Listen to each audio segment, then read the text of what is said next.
ভোরবেলা এখন 4টের সময়। এখন রেস্কিউ কল হচ্ছে আমাদের বিডিও অফিসের ওখানে, চাকদা বিডিও অফিসের ওখানে। ভোরবেলা 4টের সময় এখন রেস্কিউ কল।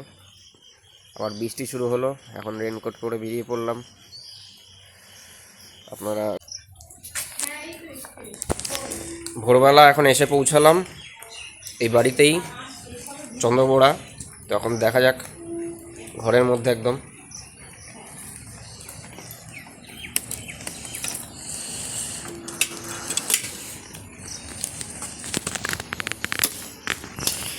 কোন জায়গাটায়?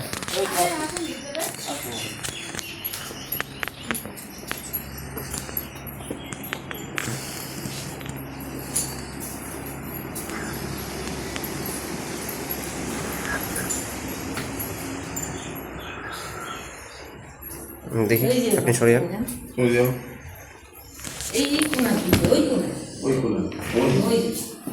বিশাল চন্দ্রবোড়া।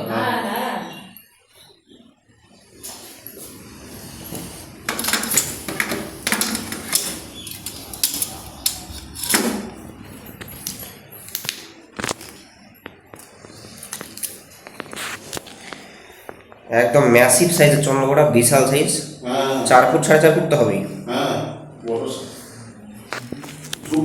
এই যে ঢুকে যাচ্ছে, ঢোকার রাস্তা হচ্ছে এটা।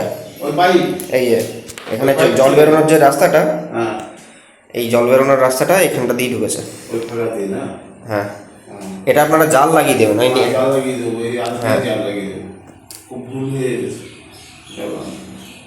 লোকে সবার প্রথমে আমার ওই যে বাড়ির লোক ঢুকেছে, বাথরুমে গেছে। হ্যাঁ, এবার যে দেখে কি বেরোনোর সময় দেখেছে যে কোনো জমা হয়ে রয়েছে, বলে কি ওটা। তারপরে দেখে ওই আমাকে ডেকেছে, আমি এসে দেখছি যে ওখানে মানে পেঁচিয়ে ছিল। আচ্ছা, এখন আস্তে আস্তে একটু মেলা হয়েছে, আমি বেরিয়ে ঢুকে দেখি পেঁচিয়ে রয়েছে। আচ্ছা, তো মারাত্মক বেঁচে গেছেন আপনারা। হ্যাঁ, উনি তো ঢুকে গেছে ভিতরে। হ্যাঁ, উনি ভিতরে ঢুকে যে বেরিয়ে এসে তখন বলছে যে দেখো ওর মধ্যে এরকম। মানে এক একটা বাড়িতে থেকে যে আবর্জনা জড়ো করা থাকে, যে বাড়ির অগোছালতা না, আপনাদের বাড়ি তো মোটামুটি যা দেখছি পরিষ্কারই। না, আমি সব সময় বাড়িঘর পরিষ্কার করেই রাখি। আমার বাড়িঘরের মানে মেন ব্যাপার হচ্ছে আপনাদের এরিয়াটা, আসার সময় দেখলাম পুরো জলা এরিয়া, চারিপাশে মানে চারিপাশে পুরো জল জমে গেছে। এরা কি করছে, শুকনো জায়গার উদ্দেশ্যে এরা ঘরে উঠে আসছে। পেছনে একটা ডোবা আছে, তো আমার মনে হয় ওই পাইপটা দিয়ে ভিতরে, ওই পিছনে যে জল বেরোনোর যে রাস্তাটা, ড্রেনেজ সিস্টেম, ওই ড্রেনেজ সিস্টেমের ওই জলের ওখান দিয়ে আপনি দেখেছিলেন সবার প্রথমে? আমি বাথরুমে গেছি। আচ্ছা, বাথরুমে যে আমি তাকাই না কোনো দিকে, হ্যাঁ, হট করে দেখি আমার ওই বাথরুমের যে বালতিটা ওই ফ্যানের মধ্যে পড়ে। আমি কী ব্যাপার, ফ্যানের মধ্যে পড়ে গেল? তবে কোনার দিকে তাকিয়ে দেখে গেল। আচ্ছা, তো মারাত্মক বাচ্চা বেঁচেছেন সকালবেলা। হ্যাঁ, মানে আমি লাইট না জ্বালেও মাঝে মাঝে ঢুকি। আচ্ছা, ভাগ্য লাইট জ্বালিয়ে ঢুকেছি। এই বাজে গেছি। তাও কটার সময় হবে, টাইম বলতে হবে? টাইমটা কটার সময়? 3টের সময় না? আচ্ছা, আমি 3টের সময় দেখি। আপনারা এই জায়গাটা ঠিক আছে, আমি এটা নিয়ে এসে প্যাকিং করবো।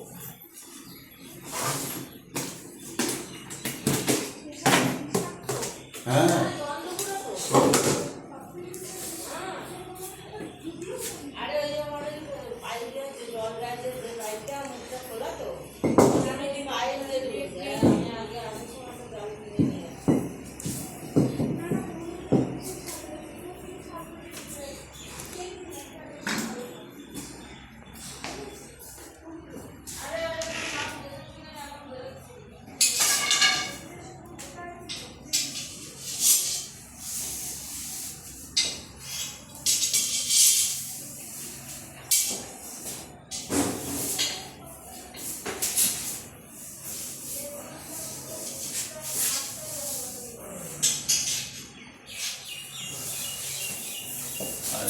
এবছরের মনে সবথেকে বড় ভাইপার এটাই। হ্যাঁ, এবছর আমার রেস্কিউ করা সবথেকে বড় ভাইপার এটাই। বড় এইটা? আগের বছর পেয়েছিলাম বিশাল সাইজ, এবছর হচ্ছে সবথেকে বড় এটাই। আরে বাবা, এটা পেঁচিয়ে গেছে। হ্যাঁ, বহু পুরনো। হ্যাঁ, সরে ও হয়নি, তখন আমার হাতে আছে, কোনো চিন্তা নেই।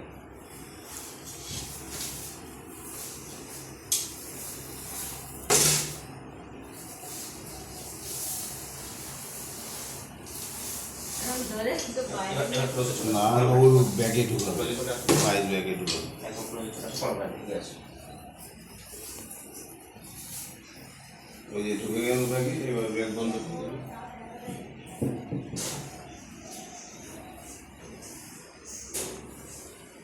এই সাপ কোথায় নিয়ে যাবো? এগুলো সব ফরেস্টে চলে যাবে। ফরেস্টে? তাও ভালো। ব্যাগটা গুটিয়ে হয়েছে, কী অবস্থা।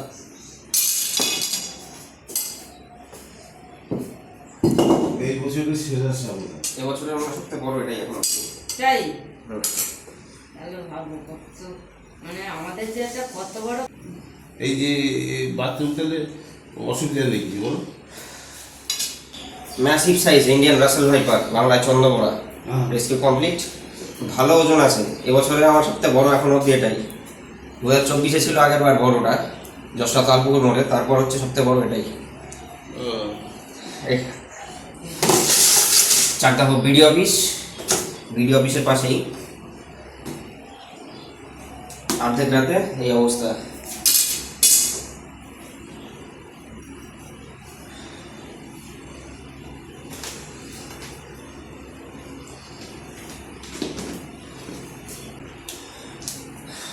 আপনাদের সবার ক্ষেত্রে সবার কাছে একটাই অনুরোধ, কোনো সোশ্যাল মিডিয়াতে ভিডিও দেখে বা যে কোনো স্নেক রেস্কিউয়ার হোক বা ফরেস্ট ডিপার্টমেন্ট হোক, কাউকে দেখে না জেনে বুঝে কখনো নিজেরা চেষ্টা করবেন না, এতে আপনাদের প্রাণের ঝুঁকি হতে পারে মারাত্মক। না না না। বলছি কাকা, আপনার একটু নামটা বলুন আর আপনার এখানকার একটু প্রপার ঠিকানাটা বলুন। তখন সে তখন এখানকার একটু প্রপার ঠিকানাটা বলুন। আমার গ্রাম কামালপুর, হ্যাঁ, পোস্ট চাকদা, জেলা নদিয়া, আচ্ছা, বিডিও অফিসের আগে, তাই তো? বিডিআইসির আগে। আচ্ছা, তো এখান থেকে আমরা একটা massive size Indian Russell viper, বাংলায় চন্দ্রবোড়া, আমরা রেস্কিউ করলাম। মারাত্মক বাচ্চা বেঁচেছেন এনারা। অর্ধেক রাতে এখানে বাথরুমে আসতে গিয়ে বাথরুমে এই অবস্থা। সাপটাকে মারেননি আপনারা, অসংখ্য ধন্যবাদ। সাপ সহ প্রতিটা বন্যপ্রাণী পরিবেশে কিন্তু অত্যন্ত গুরুত্বপূর্ণ। আর যদি আবার দেখা যায়, আপনার যে কোনো নিকটবর্তী ফরেস্ট ডিপার্টমেন্টে কল করতে পারেন বা বন্যপ্রাণী উদ্ধারকারী আরও আছে, তাদেরকে যোগাযোগ করতে পারেন, মারবেন। এই সাপটা, এটা হচ্ছে আপনাদের চন্দ্রবোড়া বলেন তো? এটা হচ্ছে মারাত্মক বিপজ্জনক, কিন্তু এর যে বিষের ধরন আছে চন্দ্রবোড়া সাপ বা রাসেল ভাইপারে, এটা হচ্ছে মারাত্মক হিমোটক্সিন ভেনাম।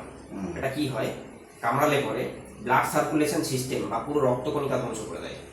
সময় মতো চিকিৎসা না করা হলে যে জায়গাটায় কামড়াবে সেই জায়গাটা কেটে লদ্দা পরিণত হতে পারে, কিডনি ড্যামেজ করে দেয়।